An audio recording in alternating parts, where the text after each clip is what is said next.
Hello everybody, and a very warm welcome to LMT YouTube channel.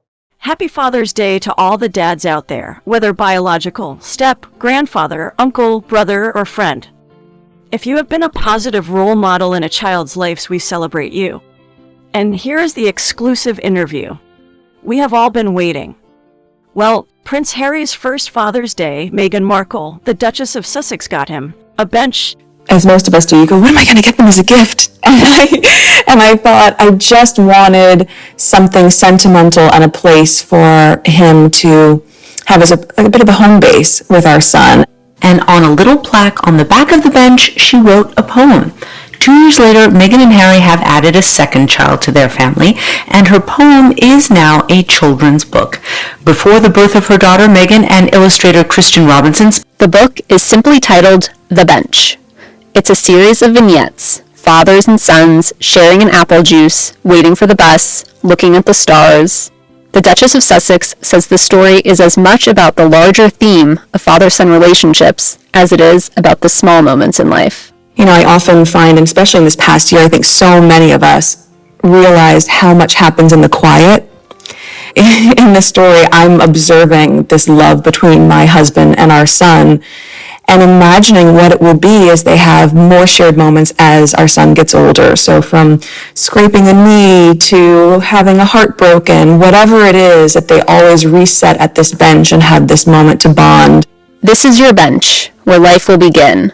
For you and our son, our baby, our kin, the poem begins.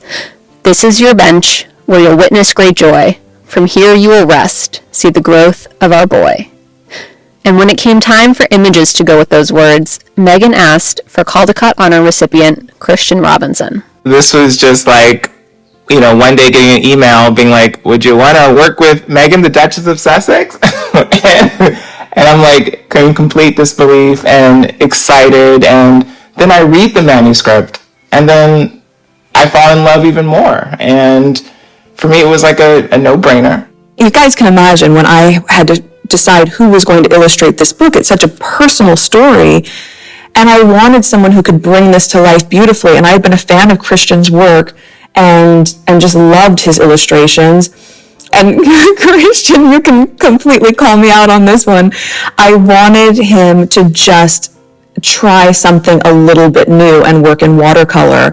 And that was specifically because I just felt that when you talk about masculinity and you talk about fatherhood, it can often not come across with the same softness that I was really after for this book. And I just wanted this to feel almost ethereal and light, and Christian was able to use that medium and create the most beautiful images. So typically I do work in like acrylic and cut out pieces of paper.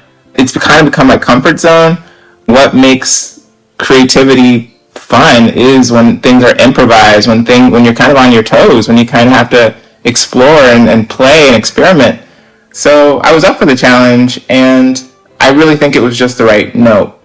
And the story visually begins with a look at the author's actual family, depicting them in little moments. But then it goes on to share and show all kinds of different families. I think for me, inclusivity and representing as many different families as we could was at the heart of this book. We both started to explore even what diversity means when you look at it through illustration. And it's not just black and white. Growing up, I remember so much how it felt to not see yourself represented.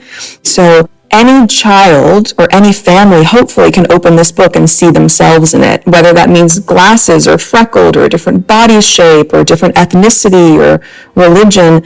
Even the military family, Christian, we had talked about that because I had gone on a USO tour years ago, and Sergeant Strong from Texas was with us. He was deployed in Afghanistan, and he had told me this story about how he wasn't able to teach his son how to play catch because he was away. And so he and his son would mail this baseball back and forth to each other from Texas to Afghanistan and write the date on it.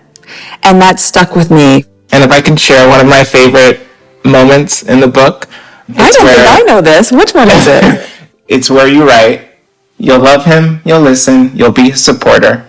And the illustration is a dad and a son on a bench, stretching, doing like a ballet move, and they're both wearing tutus. And immediately when I thought of the word support, I just thought about, especially now, we're living in a time when people are feeling more open and able to express themselves and be them full selves, and just have that support from your family, especially a father, is so important and powerful. So yeah, that really connected with me. I love that. Thanks, Christian. Kids, they just pick up on everything. And that was one of the pieces that I think was important for me, even on the homecoming scene with the military dad. It's like, okay, what is he doing? Maybe he's sitting on a bench. Maybe he's reading a book. Maybe he's dropped his popsicle because he's so excited. Because I knew Archie, I knew that our son would notice all of those elements. And he loves it. Christian, I haven't told you that. Archie loves the book. Which is great because he has a voracious appetite for books, and constantly when we read him a book, he goes again. But now the fact that he loves the bench and he can say, Mommy wrote this for you, feels amazing. Yeah. And it was such a great idea that Christian had as well, once we had decided on what the benches looked like for each specific vignette, to have them all at the beginning and the end of the book, so that as a child you could go, let me find each bench, and it's its own little project and game. Just all those little Easter eggs or nuggets that are tucked within the book. I mean, there's a lot. If people start digging, I think you can find sweet little moments that we've tucked in there, from my favorite flower, even my husband's mom's favorite flower, forget-me-nots. We wanted to make sure those were included in there. There's a lot of special detail and love that went into this book.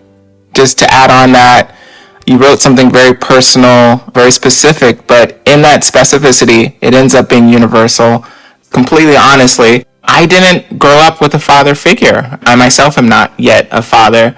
And so I might not have had these clear reference points, but, I have an older brother who is an incredible father to my niece and nephew. Also, I think when I'm creating, I'm also like putting out an intention in the world, so I'm kind of, it was almost like I was visualizing the father that I wish I had, the father I hope to be one day. And I think because the author's words, Meghan's words, just felt so genuine and real, it was so easy to find those like connecting points and like make these moments feel real, not just some like, I don't want to put down a brand, not a cheesy gift card, like this is real stuff. But really, I think part of that too is it's a love story. While this was inspired by the love that I see between my husband and our son, this story and this connection, that bond that you're seeing play itself out, that could be with a mom, that could be with a caregiver, that could be with a sibling. It's really just about growing with someone and having this deep connection and this trust, so that be it good times or bad, you know that you have this person and you can always go back to this place that you share together. And I think that really is the larger message in it. Another analysis. Did Queen Elizabeth's dress send a message to Prince Harry and Meghan Markle? For most of us, the only message our clothes convey is whether we recently did the laundry or indulged a little too much during the coronavirus lockdown. We don't always choose our shirt color based on current events, and most people don't care if we wear the same outfit more than once. Queen Elizabeth, on the other hand, almost never chooses her clothing randomly. In fact, she has a royal wardrobe advisor who's paid to help select her public wardrobe. For instance, she might don a brooch given to her by her beloved Prince Philip, a naval veteran, while attending a military event. She wore a pale gray ensemble at Trooping the Colour that she'd worn just a few weeks prior. Because Queen Elizabeth normally wears bright colors, it's widely believed that this was another way to show she's still in mourning. Even the Queen's favorite accessory speaks volumes. Royal historian Hugo Vickers told People magazine that when Her Majesty shifts her handbag from her left arm to her right, that means she's finished with the conversation. And according to the Telegraph, placing her handbag on the floor means she's not enjoying a conversation, and she wants a lady in waiting to rescue her from it. So when Her Majesty met with President Joe Biden over the weekend of June 12th, you can be sure that her staff didn't just toss her into some rondo garment from her huge wardrobe. In fact, One sharp-eyed royals expert noted that the dress she wore for her tea with America's first couple appeared to be a tribute to a new member of her family. The Queen's floral pattern may have been a tribute to Lilibet. Queen Elizabeth has been wearing floral patterned dresses to her public appearances all week long, which, in and of itself, is a departure from her usual dressing habits.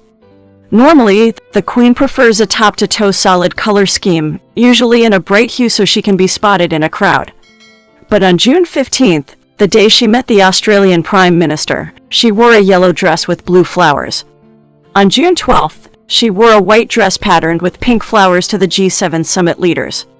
The pink patterned dress she wore on June 13th seems particularly significant. Royal watcher Kinsey Schofield, founder of the 2D for Daily website, told LMT Channel that the dress Her Majesty wore to meet the American President and First Lady Jill Biden was revealing because it included lilies. Yes, as others on Twitter have pointed out, the dress Queen Elizabeth wore to meet the Bidens featured other flowers, in addition to lilies. But Schofield interprets the Queen's wardrobe choice as Her Majesty's loving nod to her newest great-grandchild, Lilibet Diana, who will be commonly known as Lily. To go. The new daughter born to Prince Harry and Meghan Markle was given the Queen's pet nickname as a legal first name. It makes sense, then, that the Queen would acknowledge the California-born royal during a visit with the Bidens. Schofield told LMT Channel, knowing that these photos would be splashed all over American media, the dress could most certainly be a wink to her great-grandchild. What a thoughtful and creative gesture. Could the Queen's wardrobe choice be a peace offering? If the Queen did purposefully wear lilies on her dress to meet the U.S. President, the message that she's sending could be significant. Indeed, could her subtle nod to her newly born granddaughter also be a peace offering? Prince Harry is due to fly back to England in a couple of weeks to attend the unveiling of a memorial statue dedicated to his mother, Princess Diana. After the unveiling, Harry has reportedly been invited to a private lunch with the Queen. Seeing his granny showing her love for Lilibet through her wardrobe could, plausibly, help start to thaw the frosty relations between Harry and his palace relatives.